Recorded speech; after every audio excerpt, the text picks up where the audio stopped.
बड़े दुख की बात है कि यहाँ पे ना पेडेस्ट्रियन के लिए कोई सुविधा है, ना साइकिलिस्ट के लिए कोई सुविधा है। जुवेनाइल जो 16 से 18 हीनियस क्राइम करते हैं उनको आप एडल्ट की तरह ट्राई कर सकते हैं।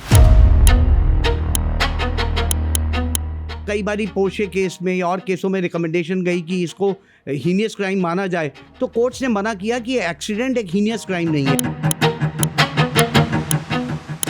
और कहीं ना कहीं वो जो हमारा एक सिस्टम है उसमें लूपहोल्स जो हैं उसके आधार पे उनको बेल भी हो जाती है और वो सज़ा से भी बच जाती है। ये मॉन्स्टर्स हैं, किलिंग मशीन्स हैं। जो गाड़ियाँ 0 से 100 3 से 4 सेकंड पे पहुँचती हैं, लेकिन जब आप उनको शहर की सड़कों पे चला रहे हैं तो बाकी जो सिटीजन्स हैं उनकी सुरक्षा का कौन ध्यान रखेगा। ये वो गाड़ियाँ हैं जिनकी डीप पॉकेट्स हैं। ये कोई आम देश के नागरिक नहीं है, ये कोई मिडिल क्लास लोग नहीं है, कोई गरीब लोग नहीं है। तो मुझे लगता है कि बहुत ज़्यादा लीनियंट लॉज हैं। जिस तरह से शराब पी करके गाड़ी चला रहे के प्रावधान है, मुझे लगता है कि ये रैश एंड नेग्लिजेंट एक्ट नहीं है, ये culpable homicide not amounting to murder है। क्योंकि आपको ये नॉलेज है कि जब आप शराब पी करके गाड़ी चलाएंगे तो गाड़ी नियंत्रण से बाहर हो सकती है। आज किसी से एस्से लिखवा दिया या किसी के पेरेंट ने सॉरी कह दिया, जिन जुवेनाइल से ये एक्सीडेंट हुए हैं, और आप अगर आज का कानूनी प्रावधान नहीं है उन्हें सजा देने के लिए, उनके पेरेंट्स को सजा दीजिए और एग्जेम्पलरी कॉम्पनसेशन और कॉस्ट दीजिए जो विक्टिम्स हैं। सलमान खान में 10 साल बाद वो ड्राइवर आके कह रहे हैं कि मैं गाड़ी चला रहा था। बहुत बड़ी मुहिम है, लेकिन किसी भी पॉलिटिकल पार्टी ने, आप मुझे बताइए, कभी भी किसी इलेक्शन के एजेंडा में ये आया कि हम रोड सेफ्टी पे ध्यान देंगे? आप मुझे बताइए। जुवेनाइल को पनिश नहीं करना चाहते तो पेरेंट्स की सजा अप टू 3 इयर्स ना होकर के मिनिमम 5 साल की होनी चाहिए, तभी वो चेक एंड बैलेंस रख पाएंगे कि अपने बच्चों को गाड़ियों की चाबी थमलवाते हुए 16वीं बर्थडे पे, 17th बर्थडे पे अगर 2-2, 5-5, 6-6 करोड़ की गाड़ियां दे रहे हैं, और उसके साथ मुझे लगता है कि जब आप सज़ा के साथ साथ बहुत एग्जेम्पलरी कॉम्पनसेशन भी होना चाहिए, क्योंकि जो ये लोग गाड़ियां चला रहे हैं ये 100 करोड़, 1000 करोड़, 500 करोड़ लोगों के हैं, और जिस गरीब के घर का दिया इन्होंने बुझाया होता है, इनको एग्जेम्पलरी कॉस्ट देनी चाहिए। उसमें जिम्मेवारी से बात कह रहा हूँ मैं आपको। सुनना ये बता दूं कि 95% लोग एलिजिबल ही नहीं होंगे इस देश में लाइसेंस प्राप्त करने के लिए। हमने किलर्स को जो सड़कों पे छोड़ दिया है लाइसेंस दे करके, अथॉरिटी दे करके, कहीं ना कहीं वो मूल स्ट्रक्चरल चेंजेस जरूर लाने पड़ेंगे। इंडिया में रोड एक्सीडेंट के जो मामले हैं वो लगातार बढ़ रहे हैं। हम हर दिन खबरों में सुनते हैं, देखते हैं, कई लोग इससे जान भी जाती है। अभी रिसेंटली द्वारका से भी एक बहुत बड़ी खबर जो थी वो आई थी, तो हमने सोचा क्यों ना इस मामले की जो लीगैलिटीज़ है उसे समझें, क्या लूप होल्स हैं और जो इसकी पूरी लीगैलिटीज़ है उन सबको समझने के लिए आज हमारे साथ हैं senior advocate Vikas Gupta sir. So sir, hello, welcome to Switch. India में इतने सारे रोड एक्सीडेंट के केसेस जो हैं वो आते हैं, लेकिन हम देखते हैं कि बहुत कम ऐसे केसेस होते हैं जिनमें एंड तक जो है सज़ा मिलती है, या फिर अगर हम बात करें जो भी इसमें जिन पे आरोप लगाया जाता है वो बहुत जल्दी छूट जाते हैं। तो इसकी क्या वजह है? देखिए, अगर रोड एक्सीडेंट्स को हम 2 भागों में बांटें कि एक जो नॉर्मल एक्सीडेंट हो रहे हैं वो death cause due to rash and negligent act है, और मुझे लगता है जिस तरह से आज आपके शो का कार्यक्रम का स्पिरिट है, वो मुझे लगता है कि वो कहीं ना कहीं आप उसमें जाना चाह रहे हैं कि डंकन शराब पी करके गाड़ी चलाई जा रही है या माइनर्स के द्वारा गाड़ी चलाई जा रही है, तो वो क्या प्रावधान है और क्या उसमें सज़ाएं हैं। तो सबसे महत्वपूर्ण बात सुनना उठ करके आती है कि rash and death cause due to rash and negligent act, वो 304A जो IPC था उसमें कवर था, जो अब सेक्शन 106 बन गया है। तो उसमें क्या प्रावधान थे? प्रावधान ये थे कि उसमें मैक्सिमम सज़ा 2 साल की। इस देश में हज़ारों लाखों लोग हर साल पेडेस्ट्रियन, और बड़े दुख की बात है कि यहाँ पे ना पेडेस्ट्रियन के लिए कोई सुविधा है, ना साइकिलिस्ट के लिए कोई सुविधा है, और हर साल लाखों की तादाद में साइकिलिस्ट और पेडेस्ट्रियंस ट्रकों के नीचे, गाड़ियों के नीचे आकर के कुचले जाते थे, जिसमें मैक्सिमम सज़ा का प्रावधान जो है वो 2 साल। उसके बाद महत्वपूर्ण बात यह कि एक बेलेबल ऑफेंस, कि इसमें यह भी नहीं है कि पुलिस बेलेबल ऑफेंस ये है कि जहां पुलिस ऑफिसर विदाउट वारंट आपको अरेस्ट कर सकता हो, मतलब कि करा हो, cognizable and non bailable offence हो, तो वो भी नहीं रहे हैं। तो कहीं ना कहीं मुझे लगता है कि पार्लियामेंट ने इस बात का ज़्यादा ध्यान रखा नहीं जब, लेकिन BNS में जो संशोधन हुए उसमें उस सज़ा को बढ़ा करके 2 साल को 5 साल कर दिया गया। और एक और महत्वपूर्ण प्रावधान जो आया वो ये आया कि अगर आपसे एक्सीडेंट हुआ है और आप उसे मैजिस्ट्रेट या पुलिस स्टेशन जाकर के रिपोर्ट नहीं कर रहे हैं तो उसकी सज़ा फिर 5 साल की है। तो ये 10 साल की ये एक दो मूलभूत परिवर्तन आए, और जो रैश एंड नेग्लिजेंट एक्ट में भी जो डेथ हुई उसकी भी सज़ा 2 साल से बढ़ा करके 5 साल कर दी गई। रिसेंटली काफ़ी सारे केसेस वो वाले आए हैं जिसमें माइनर्स जो हैं वो रहे हैं। इसमें दिल्ली की ही अगर हम द्वारका की बात करें तो इसमें सबसे बड़ी वजह क्या लगती है? क्या लीगल लूप होल है या फिर इसमें हम पेरेंट्स को बोले कि वो इसके लिए रिस्पॉन्सिबल हैं? देखिए, पेरेंट्स भी रिस्पॉन्सिबल है और लीगल लूपहोल्स भी हैं। मैं शुरुआत करूंगा फर्स्ट थिंग फर्स्ट, कि इनको जो जुवेनाइल्स हैं वो जुवेनाइल एक्ट के प्रावधान से सुरक्षित हैं कि उनको और ऑफेंसेस में ट्राई नहीं किया जाएगा। 16 से 18 आपको याद होगा स्वर्णा, की निर्भया के बाद देश में एक आंदोलन हुआ और क्रिमिनल जुडिशल सिस्टम अमेंडमेंट्स आई और संशोधन हुए आईपीसी में। संशोधन क्या हुए कि उनको जुवेनाइल जो 16 से 18 हीनियस क्राइम करते हैं उनको आप एडल्ट की तरह ट्राई कर सकते हैं।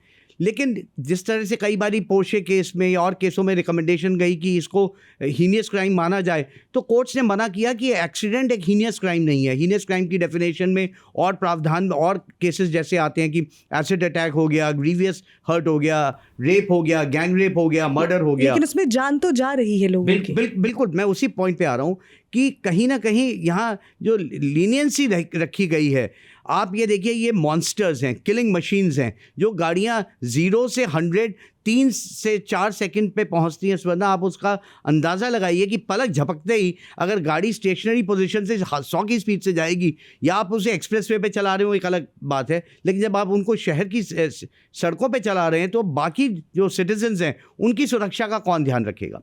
इसमें महत्वपूर्ण बात यह भी उठ कर के आई कि मोटर व्हीकल एक्ट में संशोधन किया गया कि 199 कैपिटल सब क्लॉज ए में, कि अगर पेरेंट्स ने दी है गाड़ी और बच्चे से एक्सीडेंट हो गया और डेथ हो गई तो पेरेंट्स को 3 साल तक की सज़ा हो सकती है। पर उसमें भी एक लूप होल है कि अगर पेरेंट्स ये इस्टेब्लिश कर सकते हैं कि ये उनकी बिना नॉलेज के बच्चा ले गया गाड़ी या उनका कोई एट्रीब्यूटेबल रोल नहीं था, तो बच गए आप। बट ये पता कैसे चलेगा कि उनकी नॉलेज में है या नहीं? देखिए क्या है स्वर्णा, बहुत महत्वपूर्ण बात है, थोड़ी सी संवेदनशील बात है, लेकिन मैं अवश्य कहना चाहूँगा, क्योंकि ये वो गाड़ियाँ हैं जिनकी डीप पॉकेट्स हैं। ये कोई आम देश के नागरिक नहीं है, ये कोई मिडिल क्लास लोग नहीं है, कोई गरीब लोग नहीं है। ये उस तबके के लोग आते हैं जहाँ पे वैभव, पैसा, शोहरत, नाम, इज्जत बहुत ज़्यादा है। उसको होने से जब ये एक्सीडेंट्स होते हैं तो लीगल्स को आप हायर करते हैं, 40-50 लाख रुपए एक एक अपीयरेंस पे देते हैं, और कहीं ना कहीं वो जो हमारा एक सिस्टम है उसमें लूपहोल्स जो हैं उसके आधार पे उनको बेल भी हो जाती है और वो सज़ा से भी बच जाते हैं। क्या हुआ, द्वारका का केस हुआ, 2 दिन तक कंटिन्यूस लाइव कवरेज रही उसकी, तीसरे दिन लाइफ एज यूजुअल। मैनू क्या, यही बात होकर के आई।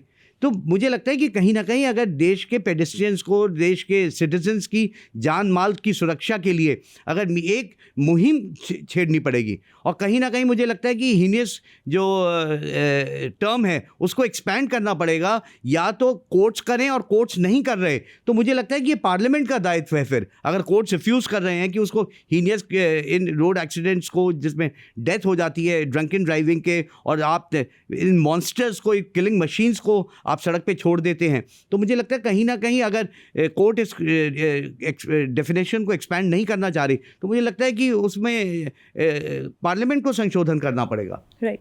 जो जुवेनाइल जस्टिस एक्ट की हम बात करते हैं, तो क्या ऐसा है क्या कि उसमें जिस तरह से पनिशमेंट को जिस तरह से लीनियंट बना दिया गया है, इसकी वजह से भी जो लोग हैं उनके अंदर से डर ख़त्म हो गया, उनको लगता है कि अरे बच तो जाएंगे ही हम? हाँ, बहुत स्वाभाविक बात है। अगर आप कई केसेस लेंगे जहाँ पे पुलिस ने जुवेनाइल जस्टिस बोर्ड में एप्लीकेशन लगाई कि इनको एडल्ट माना जाए और हीनियस ऑफेंसेस की तरह, जिस तरह से 16 से 18 के बच्चे को एडल्ट मान करके इनके खिलाफ ट्रायल चलाई जाए, तो उन्होंने रिफ्यूज़ कर दिया। और मुझे लगता है कि क्योंकि आप जुवेनाइल्स बहुत आराम से निकल गए, at the most correctional home में भेज दिए, और करेक्शनल होम में भी अगर घर में प्रावधान है उसको रख करके करेक्ट किया जा सकता है, तो कोर्ट्स उस करेक्शनल होम को भी मना कर रहे हैं और उन्हें घर में भेज देते हैं। तो मुझे लगता है कि बहुत ज़्यादा लीनियंट लॉज हैं। जिस तरह से शराब पी करके गाड़ी चलाने के प्रावधान है, मुझे लगता है कि ये रैश एंड नेग्लिजेंट एक्ट नहीं है, ये culpable homicide not amounting to murder है, क्योंकि आपको नॉलेज है कि जब आप शराब पी करके गाड़ी चलाएंगे तो गाड़ी नियंत्रण से बाहर हो सकती है, इस बात की इंटेंशन ना हो आपकी, लेकिन ये नॉलेज अवश्य है। और मुझे लगता है कहीं ना कहीं प्रोसिक्यूटिंग एजेंसीज जो सिर्फ rash and death cause due to rash and negligent act के प्रावधान में आपको बुक कर रहे हैं, वो संभवतः सही नहीं कर रहे हैं। और culpable homicide not amounting to murder where knowledge is attributable, वो ऑफेंस बनता है। जुवेनाइल को तो सज़ा हो ही नहीं सकती करेक्शनल होम के अलावा। देखिए, लाइफ इज़ लॉस्ट स्वर्णा, हमें संवेदनशील होना पड़ेगा।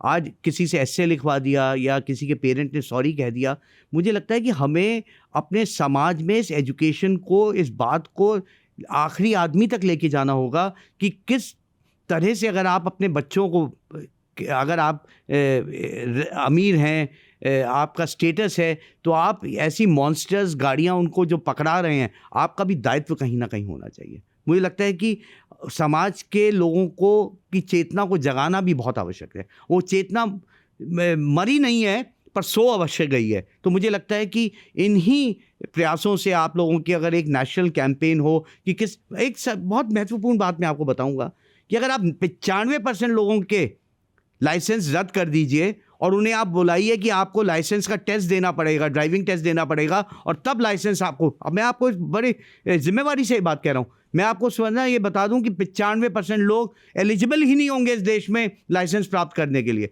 और आप जानते हैं कि आरटीओस किस तरह से करप्शन में लिप्त हैं और किस तरह से पूरे देश में व्यापक रूप में आपके जाए बिना लाइसेंस को दिया जाता है, कोई टेस्ट नहीं है। आप मुझे बताइए, अगर आपको राइट टर्न करना है तो आपकी गाड़ी किस लेन में होनी चाहिए?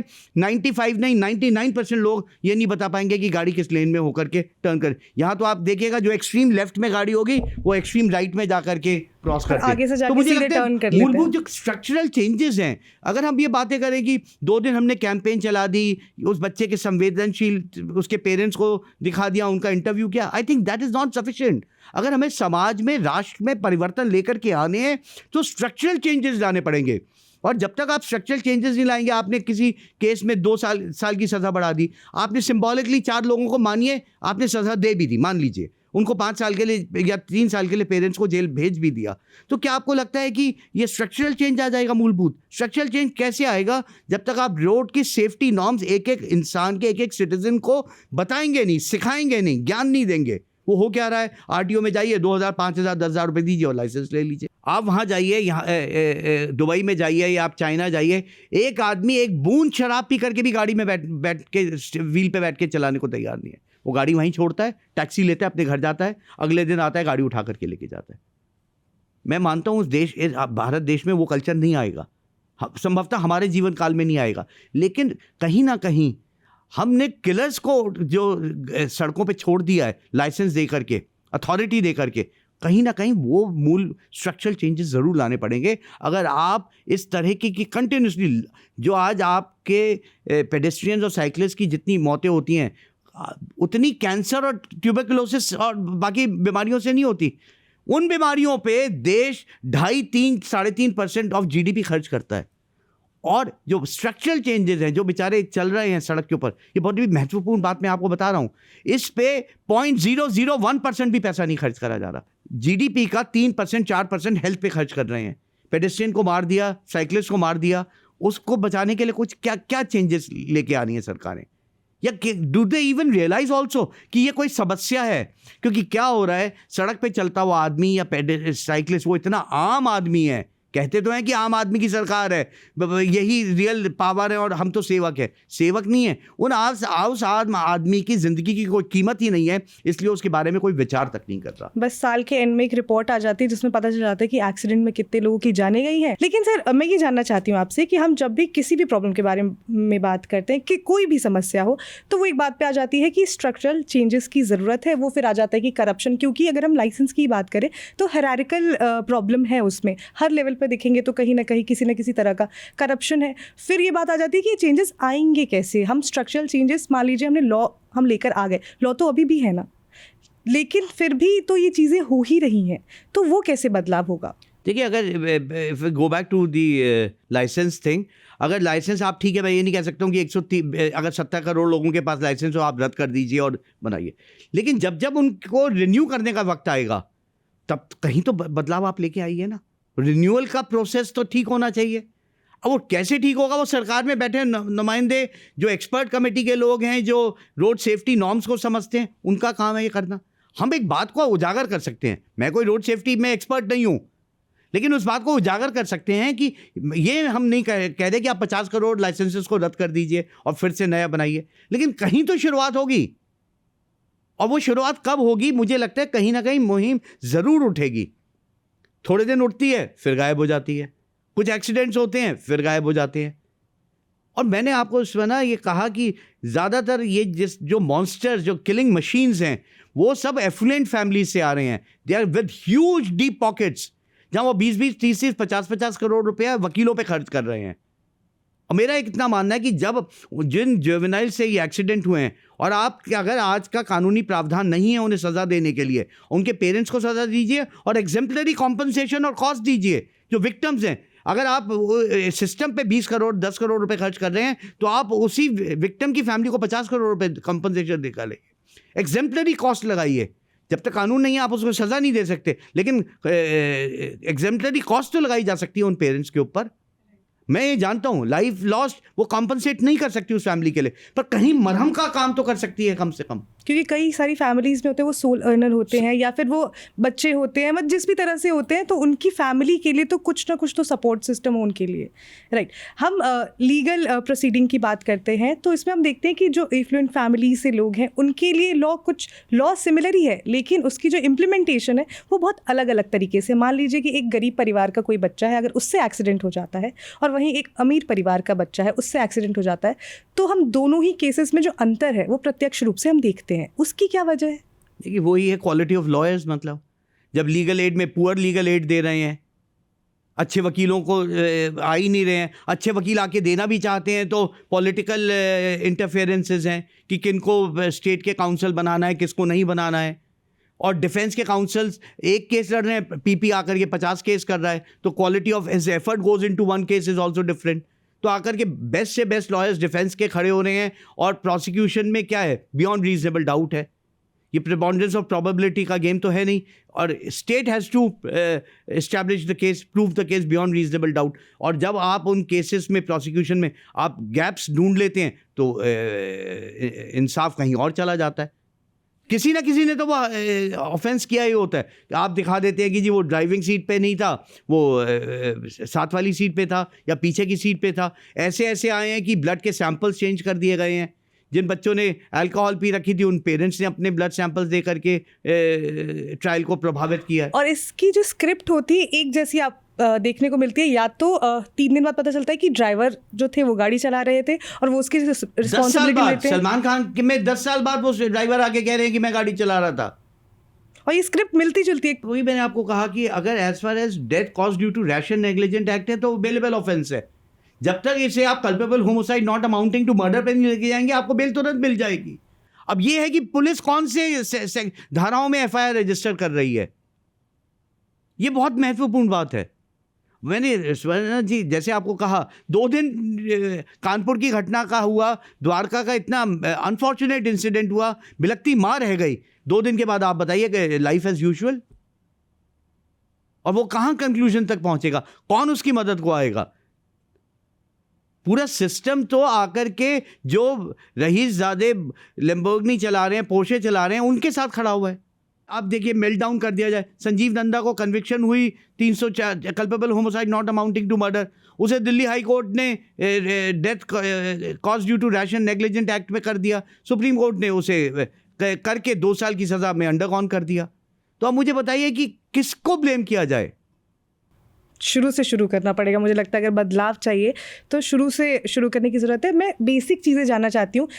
मुझे लगता है कि ऑडियंस को भी ये समझना बहुत ज़रूरी है, क्योंकि हम जब भी गाड़ी चला रहे होते हैं हम देखते हैं कि रोड पे कोई भी एक गाड़ी अचानक से आ जाती है, लोगों को चोट लग जाती है, या फिर बहुत तरह के केसेस होते हैं। तो मैं इसमें लीगल टर्म्स में जानना चाहती हूँ कि मान लीजिए कि मैं गाड़ी चला रही हूँ और किसी को मुझसे एक्सीडेंट हो गया गलती से मेरे द्वारा, तो उन सब मामलों में, और उसे छोटी मोटी चोट लगी है, तो किन धाराओं के तहत एफआईआर जो है वो दर्ज किया जाएगा? अगर मैं उसको हॉस्पिटल भी लेकर जाती हूँ तब? देखिए डेथ नहीं हुई है तो आपको ना तो आपके पे 304A लगेगा, आप पे रैशन नेग्लिजेंट एक्ट, वो भी रैशन नेग्लिजेंट एक्ट एट्रीब्यूट होना चाहिए।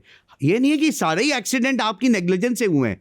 अगर आप गाड़ी चला रहे हैं और सामने वाला जो विक्टिम है, जैसे चोट लगी है, अगर उसकी गलती है तो ये थोड़ी ना है कि आप पे रैशन नेग्लिजेंट एक्ट का धारा लग करके एफआईआर हो जाएगी। ऐसा नहीं है, कानून में प्रावधान नहीं है। बहुत बड़ी मुहिम है, लेकिन किसी भी पॉलिटिकल पार्टी ने, आप मुझे बताइए, कभी भी किसी इलेक्शन के एजेंडा में ये आया कि हम रोड सेफ्टी पे ध्यान देंगे? आप मुझे बताइए। कहते हैं कि हम राशन दे देंगे आपको, महिलाओं को 2,000 रुपये देंगे, बच्चों को 500 रुपये देंगे, शिक्षा देंगे, 80 करोड़ लोगों को राशन देंगे। क्या कभी भी प्रधानमंत्री ने या कोई और पॉलिटिकल पार्टी के अध्यक्ष ने, वो कांग्रेस के हों, भाजपा के हों, कम्युनिस्ट हों, उन्होंने कभी आज तक इलेक्शन के एजेंडा में, आप खुद पूछिए किसी भी पॉलिटिकल पार्टी से। मुझे याद है कि हम लोग जब साइकिल चलाने के लिए निकलते तो हमारे घर वाले पहले ही बोलते थे, देखो दिल्ली की सड़कों पे साइकिल तो नहीं चलानी है, तुम लोगों को चलाना है तो किसी पार्क में या फिर खुले एरियाज में चलाओ, सड़कों पे तो मत चलाओ, क्योंकि तुम ठीक से चला रहे होगे लेकिन सामने वाला किस तरह से ड्राइव कर रहा है उसकी जिम्मेदारी तो तुम नहीं ले सकते हो। तो इसी तरह का हाल यहाँ पर सड़कों का हो रखा है। हम देखते हैं सर कि अक्सर हिट एंड रन केसेस में भी हम देखते हैं कि जो कॉम्प्रोमाइज़ है, आउट ऑफ कोर्ट सेटलमेंट है, वो हो जाता है। वो किस तरह का जस्टिस है एंड वो क्या लीगली ये चीज़ें हो सकती हैं जो आउट ऑफ कोर्ट सेटलमेंट हो जाते हैं? देखिए, हिट एंड रन है, कंपाउंडेबल ऑफेंसेस आज हो गए हैं। कई सुप्रीम कोर्ट की जजमेंट्स हैं जिसमें कंपाउंडिंग परमिसिबल कर दी गई है कोर्ट्स ने, कि अगर वो कोर्ट के पास आते हैं। देखिए, मैं वही कह रहा हूँ कि वो एक अलग चीज़ हो गई जा करके, कि कंपाउंडिंग हो रही है, दोनों पार्टियों में समझौता हो गया, उसको उतना कॉम्पनसेट दे दिया गया, उस फैमिली को लगा नहीं कि, जैसे आप देखिए कि उपहार में जो आग का हुआ था उसमें सुशील और गोपाल अंचल को बाद में कॉम्पनसेशन बढ़ा दिया गया था। देखिए, वो एक अलग चीज़ें आ रही हैं कि किस तरह से, लेकिन जो कानून में प्रावधान है, जिस तरह से माइनर्स को लेकर के, जुवेनाइल्स को लेकर के जो मॉन्स्टर गाड़ियाँ, किलिंग मशीन्स जो पकड़ा दी गई हैं, वो एक अलग समस्या है। और जो लार्जर समस्या है जिसको मुझे लगता है कि अभी तक एड्रेस नहीं करा गया है, वो है हमारे देश में रोड सेफ्टी को, और किस तरह से आप लाइसेंस पकड़ा रहे हैं। आज एक बात बताइए, आप किसी को गाड़ी दे रहे हैं, ये और बिना लाइसेंस, बिना उसके करे कि किस तरह से कि वो चला सकता है या नहीं चला सकता, उसे देने और एक गन देने में क्या फ़र्क है, मुझे बताइए। Absolutely, both can cause death.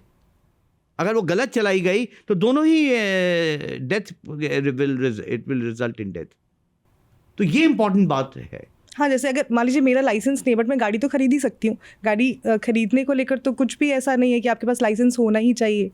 Right sir, हम बात करते हैं, तो मेरा यही जानना था कि जो हिट एंड रन के केसेस है, क्या आपको लगता है कि उसमें जो सेटलमेंट है वो होना चाहिए? मतलब ये ही जानना चाहती हूँ, क्योंकि लीगली क्या मतलब इसके ज़रूरी है ये सेटलमेंट होना? नहीं, ज़रूरी नहीं है सेटलमेंट, उसकी सज़ा भी है। मतलब अगर आप गाड़ी चला करके अगर आपका एक्सीडेंट हुआ तो you can be punish up to 10 imprison for up to 10 years. जो नया प्रावधान जो आया है, जो हिट एंड रन पहले आईपीसी में नहीं था, अब जो बीएनएस के संशोधन में आया है, उसमें यही है कि आपको 10 साल तक की सज़ा दी जा सकती है। सेटलमेंट अलाउड होना चाहिए क्या हिट एंड रन जैसे केसेस में? वो सुप्रीम कोर्ट ने 307 में अटेम्प्ट टू मर्डर तक में भी कॉम्प्रोमाइज अलाउ करा हुआ है। तो this is a lesser offence. अगर वो वही चीज़ है कि आपसे अगर एक्सीडेंट हुआ है हिट एंड रन में, क्या डेथ हुई है नहीं हुई है, कई कोर्ट्स हैं, कई जजेस हैं जो नहीं मानते कि वो कॉम्प्रोमाइज़ नहीं करते, वो कहते हैं नहीं, केस चलाया जाएगा। तो ये काफ़ी जजमेंट्स के बावजूद भी अलग अलग जजेस ने अपनी अलग अलग धारणा, अपनी अपनी अलग अलग राय रखी है। कई जजेस हैं जो मैट्रिमोनियल में भी जो जिस तरह से अगर सेटलमेंट होती है तो वो उसको नहीं मानते हैं। मतलब जी, आपकी जानकारी में कोई ऐसा केस जिसके बारे में आप शेयर करना चाहते हो जिसमें आपको भी लगा हो कि बहुत ही एविडेंट है कि इसी इंसान के द्वारा जो है चीज़ें की गई है, लेकिन उसके बावजूद भी वो एकदम ही फ्रीली छूट गया और लीगली छूटा है, मतलब पूरे प्रोसीजर के साथ ही? ऐसा कोई केस जो आपको याद आता हो? नहीं, आप देखिए, संजीव नंदा का केस है, जो कन्विक्शन हुई 304 में, culpable homicide not amounting to murder. शराब पी करके आप गाड़ी चला रहे हो, आपको आइडेंटिफाई किया, कुछ लोग हॉस्टाइल हो गए, उसमें कई बड़े बड़े वकीलों के नाम भी आए, तो इससे बड़ा डिस्ट्रक्शन ऑफ एविडेंस हुआ, सब चीज़ें हुई, और उसको फिर दिल्ली हाई कोर्ट ने आकर के 304 को सेटिसाइड करके death cause due to rash and negligent act में कर दिया। तो इससे बड़ी ग्लेयरिंग इफेक्ट्स क्या होंगे? अवेयरनेस की बहुत ज़्यादा कमी है। सुना, देखिए ना, दिल्ली शहर में 3 करोड़ की पॉपुलेशन है, कितने ट्रैक्स हैं? अगर प्रैक्टिकली आप किसी पॉलिटिशियन से पूछेंगे तो जितने सेंटर्स हैं, क्या वो इनफ हैं even to hold those many test and issue driving licence? वहीं पे आप फेल हो जाएंगे वो लोग, क्योंकि अगर आपके पास 10 सेंटर हैं और आप 10 लाख लोगों को लाइसेंस दे रहे हो, कहाँ से वो आप कभी टेस्ट ही नहीं होल्ड कर सकते उनका? अपॉइंटमेंट ही 1-1 साल बाद मिलेगी। एग्जैक्टली। भाई आप अगर आज एग्ज़ाम्स करते हैं, CUT का एग्ज़ाम करते हैं, तो लाखों करोड़ों बच्चों को कंप्यूटर्स में बिठा करके एग्ज़ाम करा सकते हैं। आपके पास वो इंफ्रास्ट्रक्चर है, आपके पास इंफ्रास्ट्रक्चर ही नहीं है टेस्ट लेने का या टेस्ट उनको एजुकेशन इम्प्लीमेंट करने का। जब सरकार के पास है ही नहीं तो आप इशू कैसे करेंगे?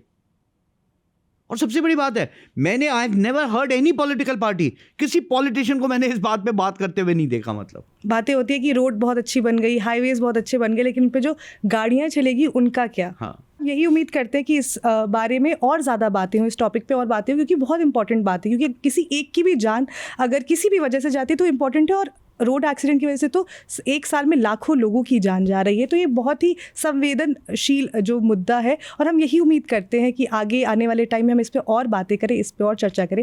Thank you so much sir, इस पर आपने हमें अपना इंसाइट दिया, और बहुत सारी जानकारी जो थी वो आपने शेयर की। आपने बताया कि किन मामलों में किस तरह की धाराएं जो है वो लगाई जा सकती है, जो केसेस है उसमें कैसे अलग अलग तरह से ट्रीटमेंट किया जाता है। कानून एक ही है, लेकिन वो अमीर के लिए किस तरह से है और गरीब के लिए किस तरह से है। और हम यही उम्मीद करते हैं अभी आगे आने वाले 5 साल 10 साल अगर चीज़ों में बदलाव आता है तो वो बेहतरी की तरफ ही होगा। तो thank you so much sir. Thank you.